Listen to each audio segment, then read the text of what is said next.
제가 감기가 들어서 아주 고생을 토되게 했는데 아직 완쾌가 안 됐습니다. 그래서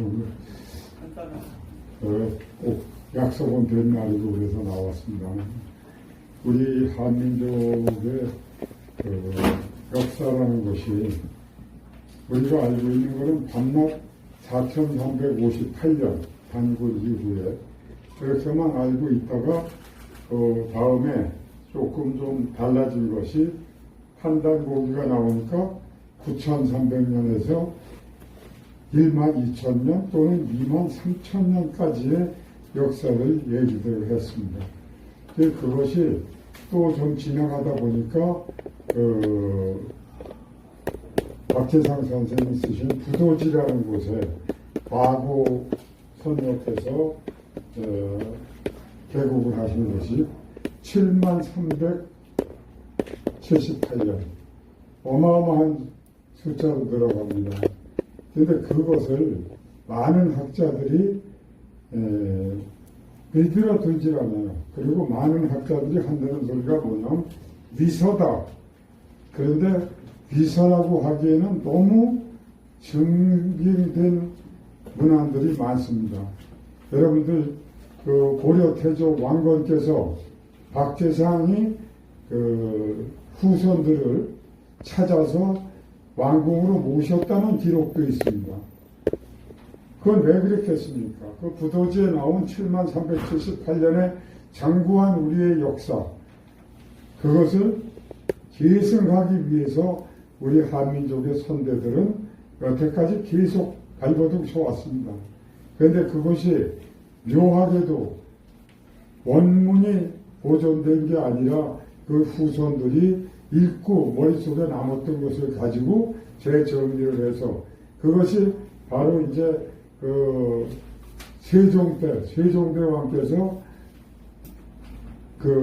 박재상의 후손들을 불러서 그네들에게 벼슬을 주고 왕궁에 수시를 드나들면서 자문을 받았다는 기록도 있습니다.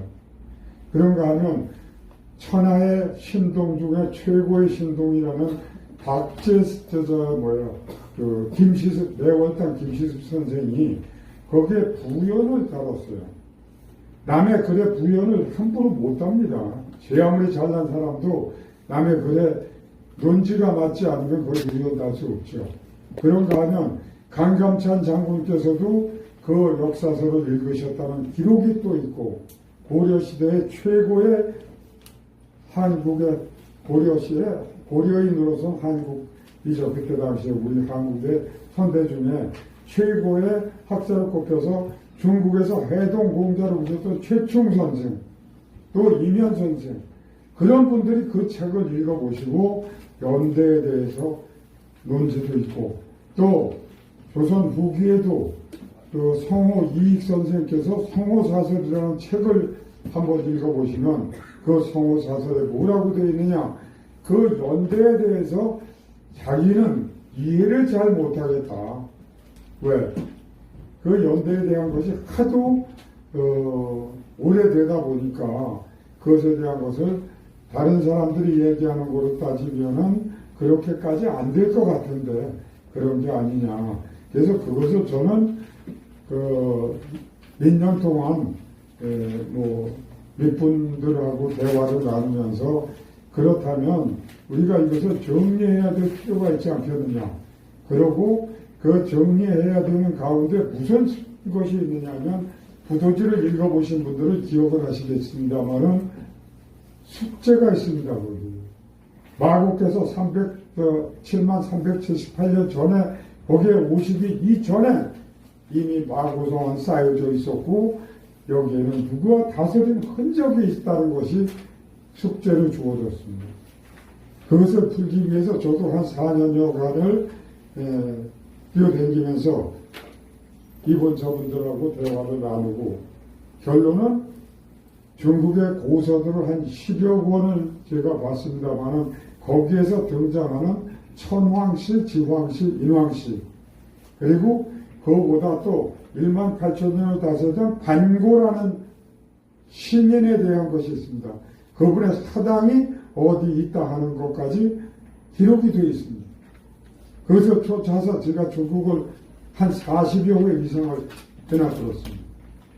그러면서 찾아낸 것이 제일 먼저 우르무치라는 지금 그 카자흐스탄과 중국의 경계에 있는 우르무치라는 그 도시에 가서 천산이라는 산의 최고봉의 이름이 바로 박달봉이라는 사실을 확인을 해가지고 왔습니다. 그리고 또 티벳이라는 곳에 라싸라고 있습니다.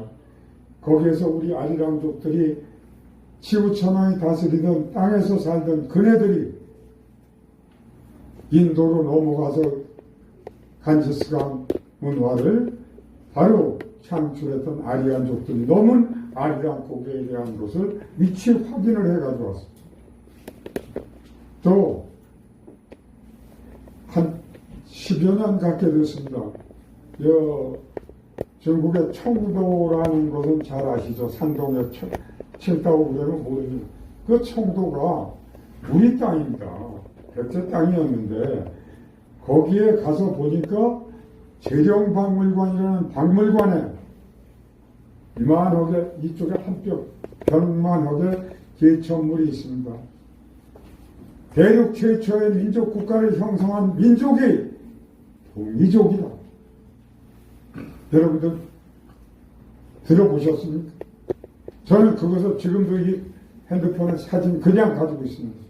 그것을 가지고 와서 대륙은 동이족의 땅이었다라는 논지를 써서 약 600여 분의 학자들과 제야학자들에게 제가 메일 또는 우편으로까지 보내주었습니다. 그러다 보니까 많은 학자들이 그러면 책을 한번 써봐라.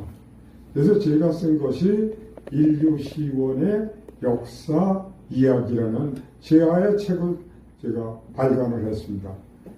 그리고 났더니 많은 분들이 이거 진짜 새로운 자료고 또 실질적으로 가서 목격을 하고 왔는데 마고에 대한 것은 전설이 아니냐. 전설이 아니다. 왜 그러냐. 러시아에 가면은 마르코 여신상이라는 상이 있는데 그것이 바로 마고 여신상입니다. 그런가 하면 우리 그 홍산문화 거기에서도 뭐가 드러납니까? 천재를 지내는 천재단이 있죠. 그 천재단이 바로 천원 지방, 하늘의 제사를 지내는 곳은 둥글고 땅의 제사를 지내는 곳은 모가진 그런 형태입니다. 이것은 세계 공통으로 가 있습니다. 그런가 하면 빗살무늬 토기, 빗살무늬 토기요. 이거 유럽에 발굴이 안 된 곳이 거의 없습니다. 그런가 하면 아리안족들이 넘어가서 간지스강 문화를 이끌어냈고 그네들이 또 이동을 해서 페르시아 문명 그리고 독일 불란서 문명과 함께 더 나아가서는 스웨덴 그리고 영국에까지 우리의 문화가 전달이 됐습니다. 아메리카 쪽은 더더군다나 5만 년 전에 시베리아의 베링 해협을 건너서 알라스카로 해서 캐나다, 미국, 중미, 남미까지 넘어가서 잉카 문명과 마야 문명을 창출했다는 것을 바로 카네기 재단에서 1926년에 인디아들의 혈통과 그 이동 경로를 연구 보고서 낸 사실을 제가 확인하고 왔습니다. 멕시코에 가면은요, 어떤 민족은 우리와 똑같은 복장의 그네들의 민속박물관입니다. 가시오. 어머니들 쪽을 찌고 비녀 꽂았죠. 쪽을 찌는데 거기는 비녀는 없습니다. 머리끝으로 비녀 대령을 했죠. 대님까지 바지 조거리 다 두루마기까지.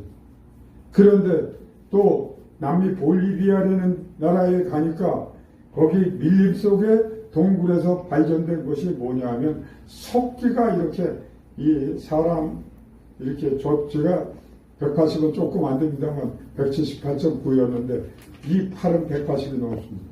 그런 석기가 있는데 그것이 어떤 것이었느냐.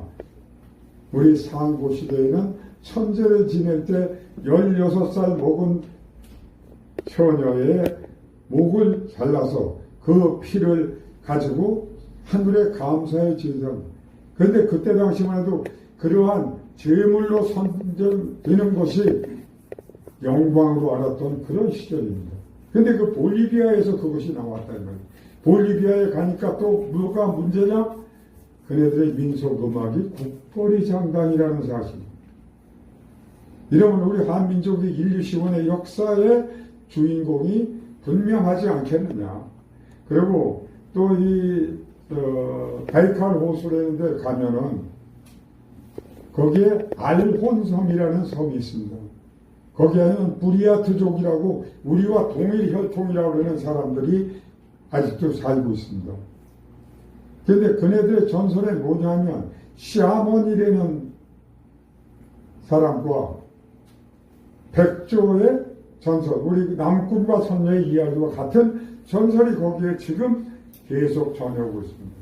그럼 우리는 시아몬이 어떤 사람이냐? 시아몬은 바로 샤머니즘, 그러면 그것을 요즘에는 종교의 그 이전에 바로 무속 종교라고 얘기하는 사람도 있고 종교의 시초라고 얘기하는 사람도 있습니다. 그런 어원의 근본이 되는 샤머니 그 선녀의 옷을 감춰가지고 그와 결혼하고 그와 스라의 11명의 아들과 딸 하나를 두었는데 바로 거기에 어느 날 이제 11명의 자식을 뒀으니까 여자가 안 가겠지 하고서 옷을 더해줬더니 옷을 입고 개로 뭐고 빠오라고 그러죠. 그 천장 위에 공기구멍이 있습니다. 그리 날라서 하늘로 올라가 버렸던 거예요. 그런데 그 11번째 막내 아들이 우리 부리아트족, 부여족과 한민족의 바로 선조다. 이런 얘기들이 그네들에게 전해오고 있습니다. 이건 뭐 제가 만들어서 하는 말이 아닙니다. 그래서 제가 앞으로 오늘 뭐 제가 드릴 말씀 상당히 많습니다만 유인문을 한 35번 해가지고 왔으니까 나눠드릴 테니까 가서 보시고 앞으로 우리 11만 년의 역사에 대한 것을 같이 연구하고 좀 의견을 주셨으면 감사하겠습니다. 감사합니다. 이 불편하셔서 오늘 못 오실 텐데 감기인데도 불구하고